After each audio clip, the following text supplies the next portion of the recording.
You're going to see Jarrett Deggy for the second straight year. I don't know if you guys were really expecting to see him last year, but seeing where some people have him ranked as the second best quarterback in the Big 12, does that improvement kind of show up on tape so far?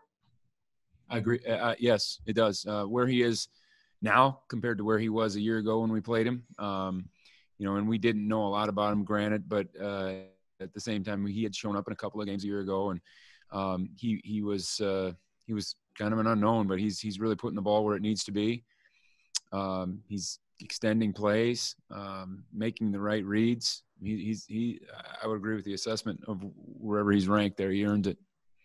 Okay, and then Felix Anadike and Tyron Tolini, I think both had a sack against Kansas. Can something like that really turn the light bulb on for a player going forward? Football is about confidence. And the more reps that you play, the more confidence that you get. The more that you know, the more that you get. The more plays that you make, the more confidence that you get. And so, absolutely, I'm hoping that just starts a snowball effect for these guys. And they're both going to have great careers here. I'm hoping that's the tip of it. And you might not have a new update on him. We've asked a lot this week, but is there an expectation that you'll have A.J. Parker on Saturday? Still trying to figure that out. I mean, he's going to try to do some things today. We'll know more here in a couple hours. Thank you. Michael? Yeah, Joe, what is the challenge that Letty Brown presents, and what about his running style makes him effective? Well, he's a powerful kid. I think that, part of it is he's kind of their Deuce Vaughn. I mean, in the ways that they use him, and they'll get him out in space and try to get the ball in his hands as many ways as they can. And he's a tough guy to tackle in a one-on-one situation. And so for us, we're just going to try to contain him and always make sure we've got an eye on where he is and try to get as many hats to the ball as we can. In what ways has West Virginia run the ball more effectively this season? I'm sorry, you were breaking up just a little bit. In what ways has West Virginia run the ball more effectively this season? Well, I think in a nutshell, it's the same basic run plays. I think they've hung their hat on a couple of schemes and they've had success in those schemes. I think where they're better is I think they're just better up front. And I know that there's a couple of new faces there, but a couple of familiar faces there, but there's also a couple of new faces. And I think they're just understanding probably what they're doing in their schemes a little bit better than what they were a year ago at this point. And year two in a system, that's going to happen. Kels?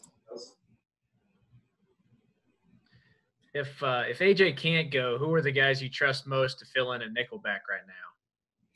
Well, Will Jones has, started a game and played 60-some snaps against Arkansas State. He's played a significant amount in every game this year. I mean, he's been, played 32 snaps last week. You wouldn't have even known who was in the game between him and AJ. I mean, Will's not far off. He's done a lot of good things, and he's improved. I think having AJ in front of him has helped him a little bit, just to see some of AJ's process, to see maybe how some of his movements, to see where he can be patient, where you have to be fast. I think that's helped him understand the game a little bit more. But I don't fear Will being in there at all. I mean, he's a guy that's going to be obviously a big part of this thing moving forward in years to come. And the other guy that will probably see some more time, or guys I should say that'll see more time because of it, if it happens, would be Hunter Henry and Amaris Brown. And those are guys that have got a lot of reps this week with AJ out of practice.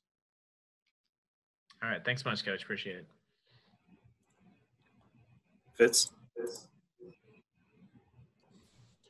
Hey, Joe.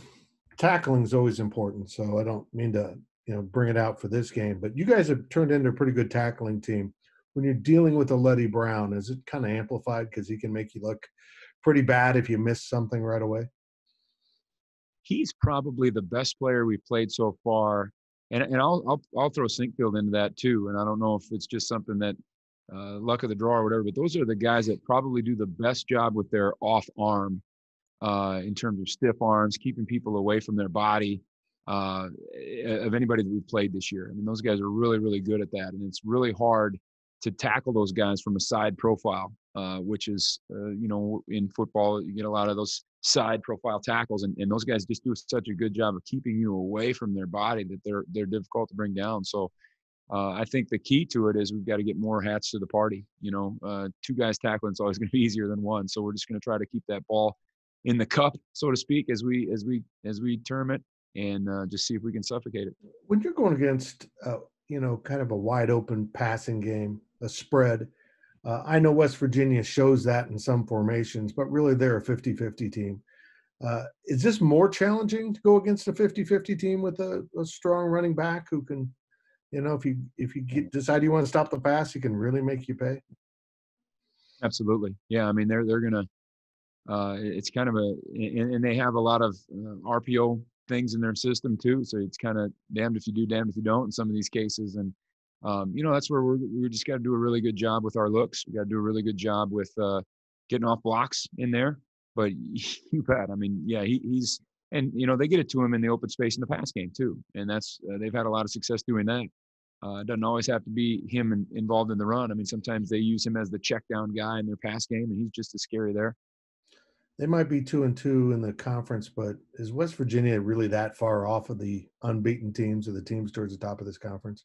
No, I don't think so at all. I think that they're really solid. Obviously, I'm not looking at the other side of the ball, but I mean, they're a solid group up front. They've got a good trigger man, and they've got really excellent skill players at every position. I mean, there's not a weakness on their team from a personnel standpoint, and when they're, when they put it together, they're really good, and so that's going to be our trick to try to keep them off rhythm as much as we can.